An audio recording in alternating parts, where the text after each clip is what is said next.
tumultuous summer for Harry and Meghan continues as they desperately try to push their PR efforts to put them in a good light, to the extent of announcing that Meghan Markle, yes, she was at the Taylor Swift concert where nobody saw her. And Harry is now in Asia doing a tour talking about how he wants to be a philanthropist while going around and doing a tour to make money essentially for himself and his wife. Their business continues to falter. Even though Netflix, not Harry and Meghan as it was initially reported, secured the rights to a book for a potential movie or television show, Netflix is still doesn't seem like very confident in their abilities. And I think they have one shot to continue their Netflix deal. And that's probably coming up later this month. And so if that falters, if that falls off the rails, they're really in a lot of trouble, and this summer will end just catastrophically for them as they continue to see their favorabilities plummet while the royal family rises. So we are going to talk about all this today.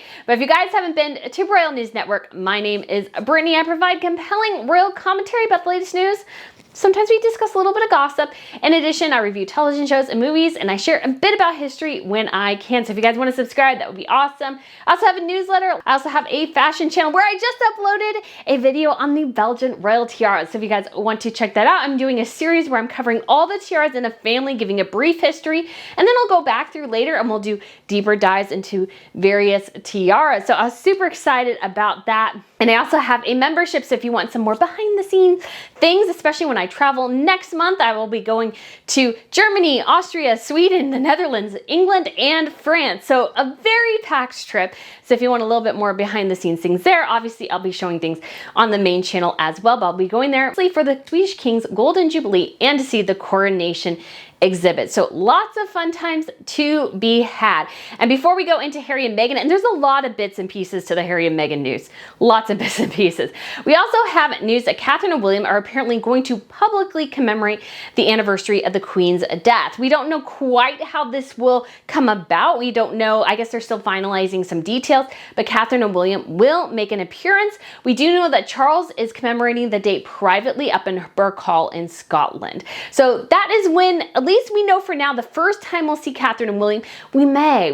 It would be super cool to see them bringing their kids to school, and we may get a surprise engagement in August, but so far it's been nothing. So it's been a little challenging, and that's why Harry and Meghan news has tended to dominate this month, because they know most of the royals take a vacation, and so we don't get to enjoy the rest of the royals. We don't get to see tiaras. I mean, we have not had, we had the whole big coronation, so I understand, but we have not had a state visit for the UK this year, so we haven't had any tiara events except for Camilla in Germany, and I want a tiara event, guys. I really want one. I have Tiara Tuesdays. I'm going to see some tiaras in Europe. I'm really hoping there's some at the Swedish Jubilee. Please, Carl Gustav. So I am super, though, excited to see some tiaras later this year. And so we will see things start back up in September. But right now, Harry and Meghan, they're taking the advantage of the lull in activity in the rest of the royals to promote themselves, because what else can they do but promote themselves, because they are in pretty dire straits. Most of their business ventures are seeming to be derailed. And the first thing I want to talk about here is the book Harry and Meghan recently secured with the help of Netflix. So when it was initially reported, it was implied or said explicitly that Harry and Meghan had secured the rights to this book for $3 million. And I remember at first thinking, are they nuts? They only could apparently make as much as $100 million with Netflix. Now I'm sure they've made some, but $3 million is a good chunk of change to secure book rights. And I read through the synopsis and I was like, this is nothing more than a Hallmark book. I mean, this is kind of lame here. And it just seemed rather weird. Well, apparently it's not Harry and Meghan who have secured this book. It's Netflix. And that tells me a lot. So Harry and Meghan, when it comes to their Netflix deal, the one thing we know is still coming. Everything else is in various stages of production, if it is at all. The one thing we know is coming is the Invictus Games documentary. Now, Harry, while a lot of people do want to support the Invictus Games, Harry is a divisive figure, Meghan is a divisive figure. So it'll be interesting to see what this documentary looks like. Will it focus a lot on Harry and Meghan? if it does, I don't think that'll play well to anyone. So hopefully they actually minimize. They should have not even been a part of it. Maybe Harry doing some bits of intro, but Harry should have not been a part of it at all, because if it's really about the Invictus Games, focus it on the soldiers. If they can't do that, I don't think it'll perform very well. They'll get their stands who watch it and everything, but the broader public may go, no, because I want to hear about the soldiers. This seems to be a lot about Harry and Meghan. And honestly, some people, although they want to support the soldiers, I don't think there's that many people who attended the games. I think a lot of people did in Orlando. I attended the games because it was convenient to get to. You had Disney World there. So there were a lot of things where it was very attractive to people. I just don't think that's the same when it comes to the Netherlands and Dusseldorf, because although those are cool places, they're not like vacation destinations like Orlando, Florida is. So it'll be interesting to see how this all plays out. But that's all we have. And so when Netflix secured the rights to this book and not Harry and Meghan, what this tells me is that they'll allow Harry and Meghan to work on this project, but if Netflix feels like at some point they're no longer a good investment, or they don't feel like the pre-production is going the way they want to, they're hearing about issues, they're hearing about all sorts of things, what they'll go ahead and do is they'll pull the project. They'll go, you know what? This ain't worth it. Harry and Meghan are kind of pains about this. We can have other people who do this much more competently than the two of them. So let's just drop Harry and Meghan, and we can utilize probably all the work they've done in the pre-production process and transfer it to somebody else who may scrap a lot of it, remake it, something like that, and then move on with the project. Because that's what happens a lot in Hollywood. Sometimes properties jump hands a couple of times before finally getting to the finished movie or television show or whatever. So Harry and Meghan in this sense is that Netflix acquired it tells me that Netflix has a lot of oversight over this project.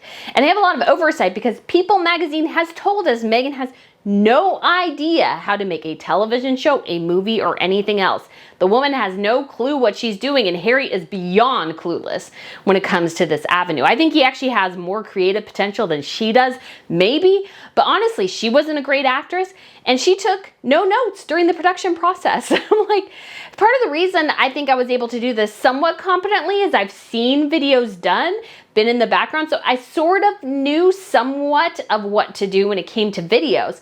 But without that, it might have been a bit more challenging. But Harry and Meghan, even though she was on a set, she took no notes. She didn't try to do anything beyond maybe saying, I don't want to do a sex scene anymore. And they're like, oh, okay, whatever.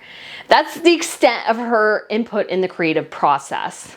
Besides actually trying to make the character a shadow of herself. That's what she also apparently tried to do, I believe. And steal clothes from the wardrobe department. Not steal, borrow, which she probably returned, but apparently she borrowed the clothes a lot. That was the extent of her input into the creative process of Suits. So they're really just in sort of a miasma of confusion here when it comes to production. And Netflix is well aware of that, and they're going, okay, we're going to let you work on this project because you told us you love rom-coms, and the author apparently is somewhat obsessed with you, and this somewhat fits with your story because you guys can only do things that apply to you. You have no creativity to embrace a larger worldview or a different worldview besides your own. You guys are very self-obsessed. We're all aware of that. So we're just going to give you this project that kind of indulges that, but we're going to monitor you as if you're 5 because we know you can't do this. That's basically, I think, what Netflix is saying. And it'll be interesting to see how this all comes together because, again, this is a different process. Granted, if you worked for Marvel, for example, they have control over the project. And if you're a director, oftentimes you're basically given a cookie cutter. This is what you need to do because this is a product. Harry and Meghan do have their opportunity to make a stamp. But again, this feels very much like Meghan, not Harry. And even Meghan doesn't know what she's doing. So, and they have such high staff turnover that's also a huge issue here. So what are they going to do? Nobody knows. Nobody knows. Not even Netflix. Netflix is not aware either. So it'll be interesting to see how this all comes into play, but I don't think this is a good sign for Harry and Meghan in their future with Netflix. People are also saying Meghan crossed the picket lines to make the deal. That doesn't look good with the Hollywood elite. And as well, it's just nothing can be done. And so, like I said, if Netflix owns the property and they have an opportunity to get out of their deal with Harry and Meghan and they decide to, they can just pop the thing off and just go, you're done. So Harry and Meghan here are really in quite a bit of danger when it comes to Netflix. But of course, Harry is trying to shore up the ship. So what is he doing? He's doing some type of tour of Asia. Nobody's quite sure. Of course, I've heard a lot from the Sussex stands that, service is universal, and that's what Harry's doing. And I'm like, literally, he's talking to a crowd, and the clips we got are very short. He was on part of a panel, so he talked maybe grand total of about 10 minutes. So it's not like he's changing the world with his jibber jabber. He's just not. And he may have raised perhaps some money, but the problem with Harry and Meghan anymore, when it comes to their charitable enterprises, is it's hard to believe it is done entirely for philanthropic means. So number one here, when Harry and Meghan talk about their philanthropy, they don't even have enough money to be philanthropists. Bill and Melinda Gates are philanthropists. You could say Jeff Bezos is a philanthropist, perhaps even Elon Musk. People who have billions of dollars to spend on charitable efforts and to drive change. Harry and Meghan don't have that much money. They have at the most in the bank for Archibald $10 million, which may seem like a lot, but they only spent a little over $3 million in 1 year. We have no clue what they're spending now. And it just raises a lot of questions about, what are they doing with all this? I mentioned it on Twitter. I'm like, I don't even know what Archibald stands for, because it seems to change its face every time Harry and Meghan want to include something else. There was a Gag and Veep, which is a show based on the first female vice president, which I think is probably the most accurate depiction of American politics, which is that they're all narcissists and self-obsessed. And this former vice president, she eventually becomes president, and she has all these things she's starting to add to her charitable thing. She has an idea. She's like childhood obesity. And there were a couple other ones that she would just randomly added on to her thing.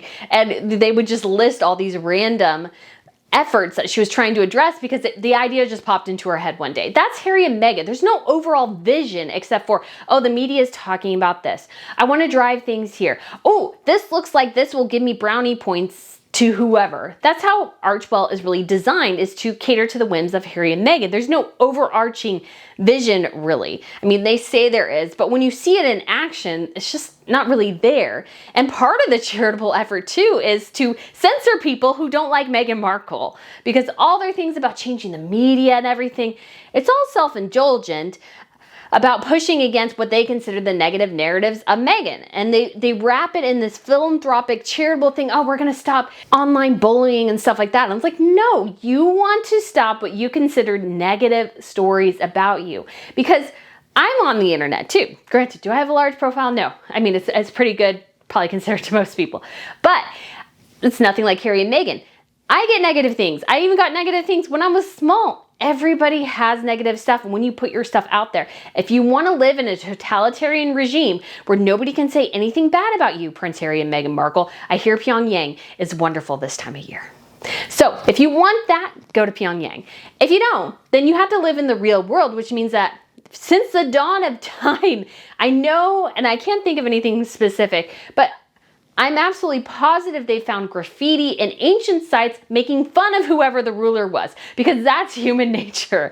It's been happening since the Middle Ages, guys. You just got to get used to it. And yes, some of it may be unfair, some of it may be nasty, but that's what you have to deal with. So their charity is wrapped up, I think, in this fake charitable enterprise. It's like, we're going to change things, but things that help us, not the general public. They want to help themselves. They don't want to help you. They don't want to help the family in San Ysidro or something. They want to help Harry and Meghan. And so their philanthropy just seems fake. And when Harry goes to something like this, you got to wonder too, is it being donated to charity directly, or is it somehow being funneled through Archibald where Harry and Meghan could keep upwards of 95% of it and then give the rest to charity? That's the question, because when you are a royal, for example, Catherine's early years projects, there's a lot of different things that she's working on with that. Or let's say for a broader project with a lot of money coming in, the Earthshot Prize. Prince William, yes, he designates a staff that gets income from the Earthshot Prize because it has to be run, so there has to be people who get money to run it. Prince William, though, does not get a salary from doing that. He doesn't get a salary or a stipend for going and giving a speech. Yes, maybe part of his travel expenses may be covered if somebody's really wanting him to be there, but he's not for sale the way Harry and Meghan are. And so when Harry goes to an event like this, all it screams to me is that somebody's paying for your travel, someone's paying for your expenses, your hotel, all these sorts of things, and maybe even a stipend on top of it for you to talk about yourself. and your projects. Whereas Catherine and William are not for hire when it comes to their speaking. They speak when they want to, and they speak for projects that they want to speak about because their salary comes from the sovereign grant and the Duchy of Cornwall. And they're not dipping into those funds to fund their lifestyle the way Harry and Meghan potentially are. This is why people saying Harry and Meghan, well, they said service is universal, and that's what they're doing. And it's like, no, if you want to be true servants, you actually need to be royalty, because royals work on behalf of the people and they don't get an income from that. For example, if you go to, let's say, 60 walkabouts and another royal who's your same rank goes on 70 walkabouts, and your income between the two of you is the same. Somebody doesn't get more because they did more walkabouts, because the way the structure is set up is that everybody gets the same lump sum. Now, it's different depending on family. They have different ways of generating income and all these sorts of things. So it's not cut and dry. But going and giving a speech for Place to Be for Catherine, who just celebrated 10 years of being their patron, she doesn't get money for speaking there. She doesn't get money for being their patron. They are able, though, to better support themselves because of her patronage, Catherine and William, who basically give everything and they fund themselves other ways. That's the difference with Harry and Meghan. So when they talk about charity, I'm like, I don't believe you anymore when it comes to this, because this is what Harry said during his speech in Japan. I've been involved in many charities for most of my life, and I get a huge amount of fulfillment from giving back to as many people as possible. My life is charity, always has been, always will be. Well, Harry, you might believe that, but that's not true anymore. It's not true because you have changed your life, that you are now basically having to make money from your charity. So every time you go and do an event like this, everybody wonders, are you getting a kickback from it? That's what's hard about the Invictus Games now. Do we know if Harry and Meghan are getting money for showing up? If they're getting money for showing up, I can't support the Invictus Games because that's not how it started. But that could potentially now how it's going. You just gotta still wonder, why did Meghan Markle show up in $65,000 of new clothes for the last Invictus Games? Was it paid for by Netflix because she needed a huge expensive wardrobe to walk around a charity event? Which doesn't make any sense. In the Invictus Games cover part of it, did the Invictus Games cover their hotels, their flights, anything about the Invictus Games? If it was given to Harry and Meghan for their expenses, I feel like people who want to support the Invictus Games deserve to know that, because then that means that the Invictus Games is no longer really a charity as much as it is a money-making operation for Harry and Meghan. Harry and Meghan, you could say, are already making money off it through the Invictus Games documentary, which again changes the dynamic of what the Invictus Games was, which was a charity to help soldiers. Now it's a charity to help soldiers and also fund Harry and Meghan. And that blurred lines means that Harry's quote-unquote charity just rings so hollow anymore. When he talks about his charity, I'm like, dude, I just don't believe you anymore. And what's interesting this week as well is that the Daily Express created an article talking about all the inconsistencies and wrong statements on the royal website. I've been on the royal family website. It's horribly out of date almost all the time. It's terribly managed. Just gonna put that out there. It looks pretty, but it's not well managed. And apparently they still had referred to Harry and Meghan as HRH, the Duke and Duchess of Sussex, even though the royal family were the people who said, you can't use your HRH, Duke and Duchess of Sussex title anymore. You can use Duke and Duchess of Sussex, but not His or Her Royal Highness, which would mean that people would have to curtsy to them. So they can't use that anymore. And I would imagine they would maybe have to even curtsy to people who are higher up than them, for them, like perhaps the Wales as children. I don't think anybody would force them to do that, but I was wondering if they're not allowed to use it. They still technically have it, but if they're not allowed to use it, then anybody they meet who has an HRH, should they technically curtsy to and bow to? That I don't know. But it's a wonderful thought, isn't it? Because you kind of want to see them be humbled. But this is bad news for them because Harry and Meghan are still trying to be royals. That's the sense you get from Harry. He's still trying to be royal. Like, he doesn't understand that Meghan has fundamentally changed what made them charitable, which was their royal status. They don't have enough money to be a true philanthropist who's just giving their money away to charity. Like, again, the Gates, Jeff Bezos, Elon Musk, other billionaires, George Soros, all these sorts of billionaires who have so much money, they're just funneling it through various things. Basically, Archewell has to be a money-making enterprise for Harry and Meghan, and that's the danger there. But I don't know if Harry totally understands that, because he still goes and acts around as if he's still royal, as if people should still curtsy to him, bow to him, give him the respect that royalty deserves. But he's not royal. And that's why I think the royal family should take their profiles off the website. There's no point in having them there. And take the webpage down for Andrew too. Just go ahead and do it. There's no point anymore. They're not working royals. They don't contribute anything to the royal family. So why are you letting these hanger-ons be on your website when they offer nothing? Harry can't even drum up the dignity to spend even a smidge of time with his brother and his father, even his father on the most important day of his life. The man couldn't even visit his grandmother the day before she died. There's no point in Harry having a presence on the royal website anymore. And especially Meghan Markle. She was only there 18 months, basically siphoned $30 million plus from the British people to pay for her wedding, and then bolted as soon as she could. I think the royals should make the hard cut, because Harry and Meghan are constantly still trading off the currency of being former royals. I mean, that includes stripping the titles too, and really making the separation between Harry and Meghan and the rest of the royals clear, because the lines are constantly being blurred.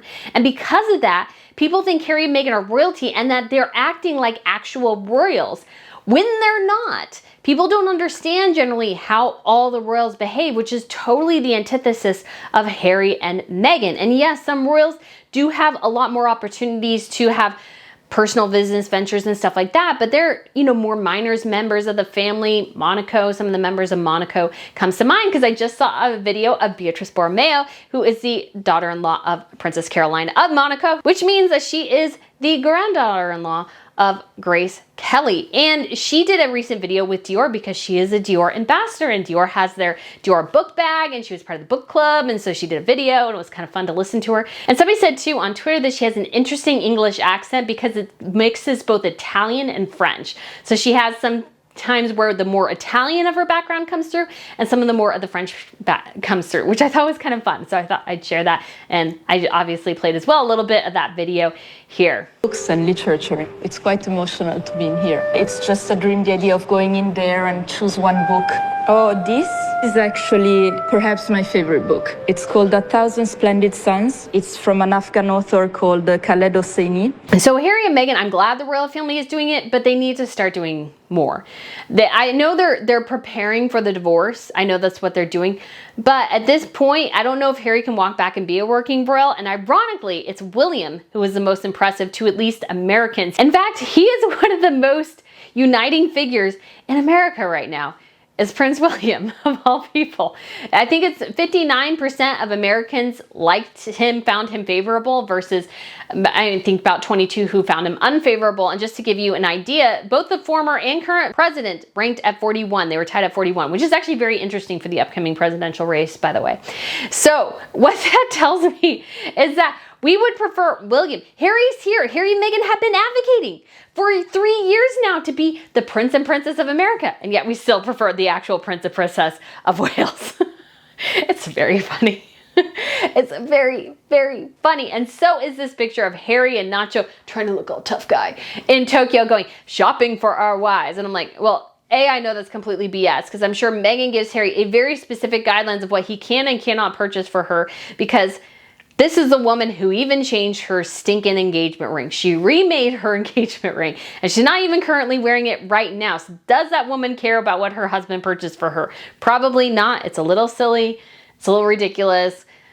I mean, it could be kind of cutesy, but I really don't think it is, because we all know that Meghan does not care for anything that Harry purchases for her. So on to Meghan Markle. And although she's been somewhat quiet since her birthday, we've gotten more. She's a Swiftie, apparently, guys. She's a Swiftie. So she went to the Taylor Swift concert, where nobody saw her, even though we saw everybody else in creation in LA at the concert. There is no picture of Meghan Markle at that concert, to the point that People magazine had to do a whole article because they were able to confirm it. Because again, the articles from last week were written by Harry and Meghan's PR team for Harry and Meghan. So we know that People magazine has their people on speed dial and can talk to them and go, did she attend? And they can go, yeah. And this is what they gave us. So funny. funny. It's really funny. It says a source confirms 2 people that the Duchess of Sussex, 42, attended Taylor Swift's performance at Los Angeles SoFi Stadium on Tuesday during the Eras Tour California leg.